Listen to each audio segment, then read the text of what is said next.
I'm still working on response vid to Nick Freitas. And it is taking me a little while to get through because I'm looking at a lot of different articles and showing different articles to you to show you a factual basis of why what he says is wrong. Nick wants you to believe that marriage is not oppressive, as if marriage of all types are the same. Now, if you were going to marry a Muslim man as a woman, would the marriage be oppressive? Well, of course it would be. Why? Because the men dominate the women and the women are treated as objects men own. Well, that's exactly what Paul taught. And to imagine that there's this fluffy thing called love that makes it okay to strip from someone their freedom and their rights as human beings is asinine. The devil is a liar. If you're going to strip from someone all of their rights and their freedom as human beings to imprison them, that is not love. Muslim men do not love their wives. They're abusing their wives. The Muslim relationship dynamic is abusive.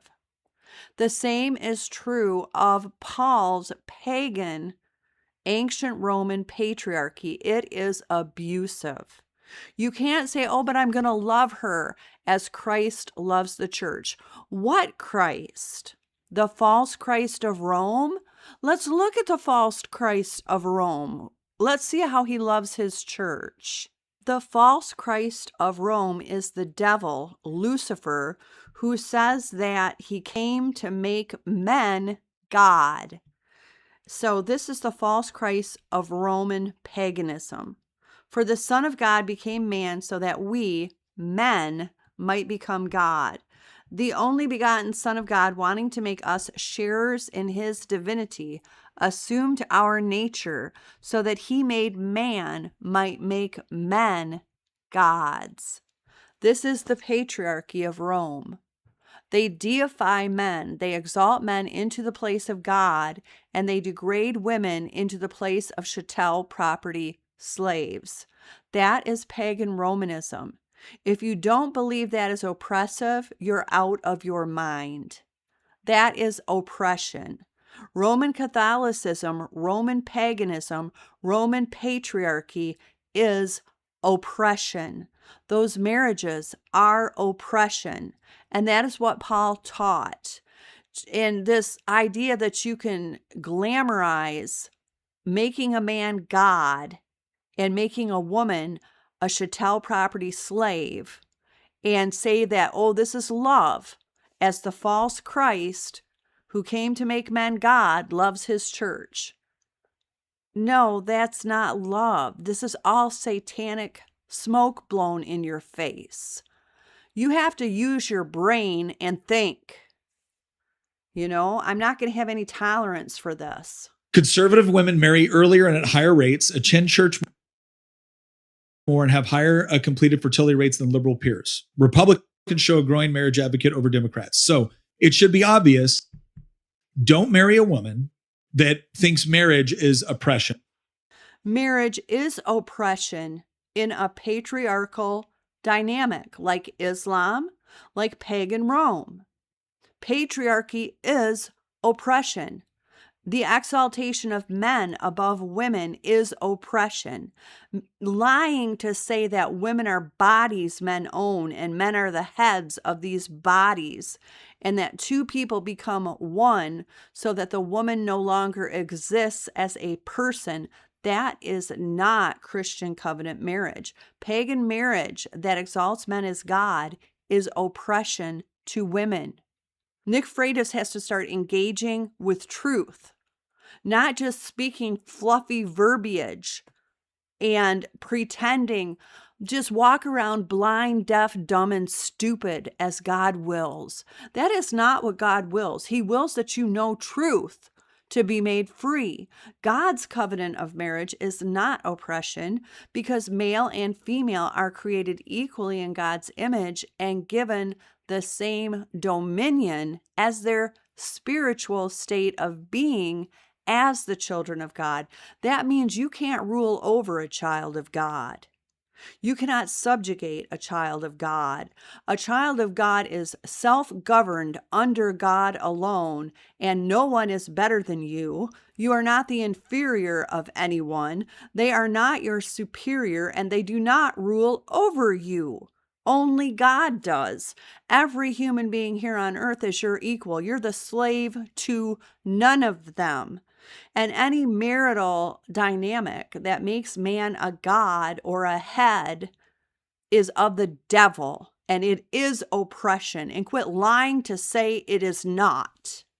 Don't marry a woman that thinks marriage is oppression.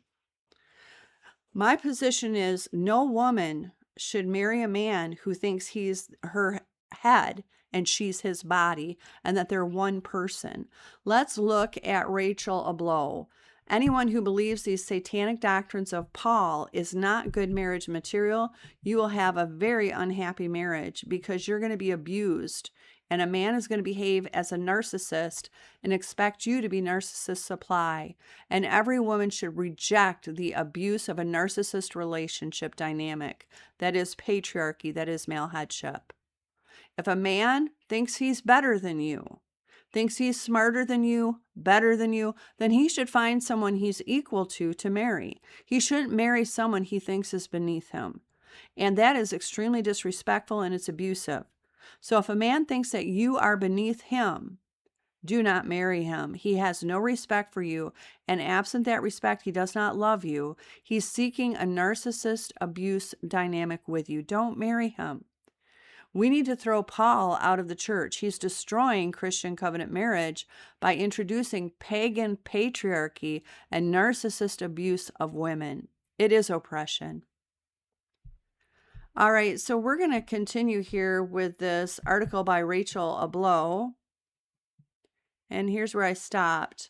The legal doctrine of coverture was routinely dismissed as merely a legal fiction, used to identify the household rather than the individual as the basic social unit. So they eliminated the woman and said, well, this is a social unit. But the man was the sole decision maker and had the sole power.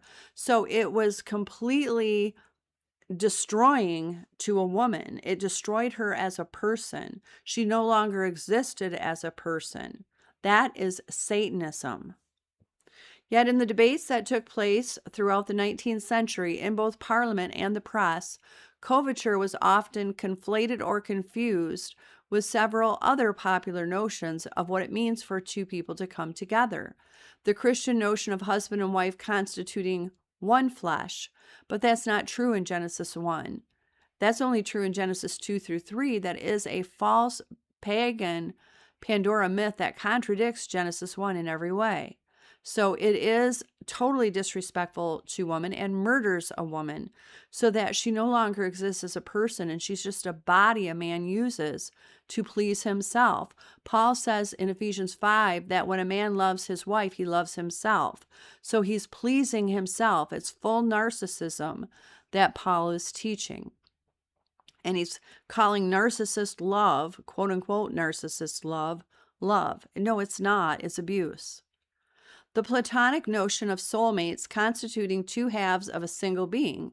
Well, that's eliminating personhood and individual boundaries, and it eliminates the place and the person of God indwelling the woman. You're removing the spirit of God from a woman. You're removing her spirit. You're making her just a body that a man possesses as his own. That is satanic possession doctrine. That's what all of this one flesh is. And domestic ideologists' claims regarding the union produced by a husband and wife's sympathetic bond. According to James Grantham Turner, the notion that the husband and wife comprise a single being, that's satanic possession, that murders the wife. That's like a serial killer mind. That is the mind of Satan, and that is satanic possession.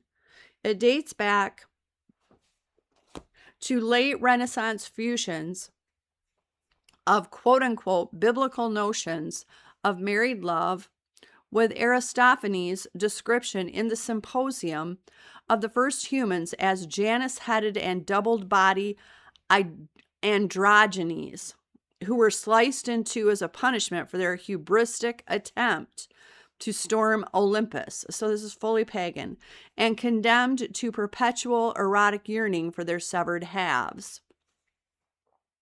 Genesis. So what you're seeing these people portray is the demonic, satanic desire of a man to consume a woman, to utterly murder her so that she no longer exists. And that's how they become one. It's fully satanic. Genesis, by contrast, offers the fact that Eve was formed from Adam's rib. That's not true. Read Genesis 1. This is a myth. As a way to account for the closeness of their union, upon being introduced to Eve, Adam proclaims, he declares that she's not a person. He's killed her. He kills a woman in his declaration. This one at last is bone of my bones and flesh of my flesh. She is to be called woman because she was taken from man. So she doesn't have a soul or any personhood. He's killed her and declared her a dehumanized object he owns. That's Satanism.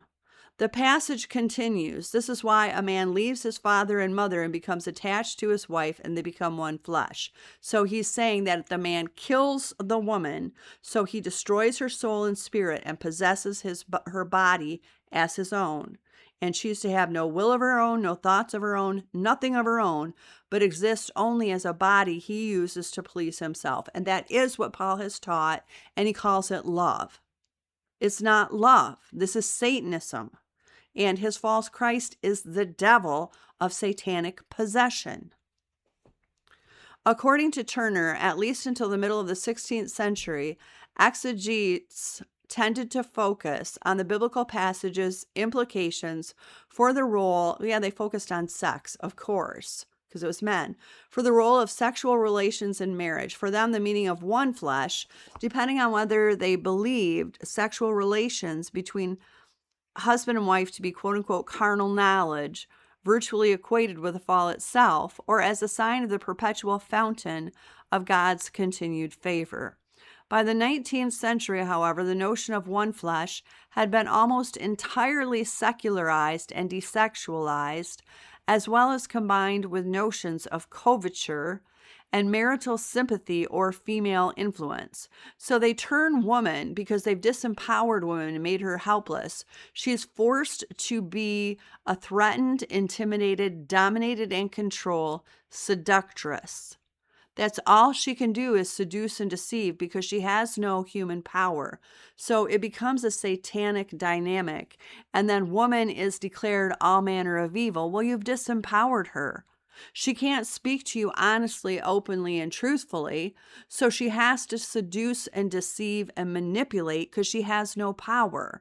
So they've created this evil dynamic of narcissist supply. She is flattering the man.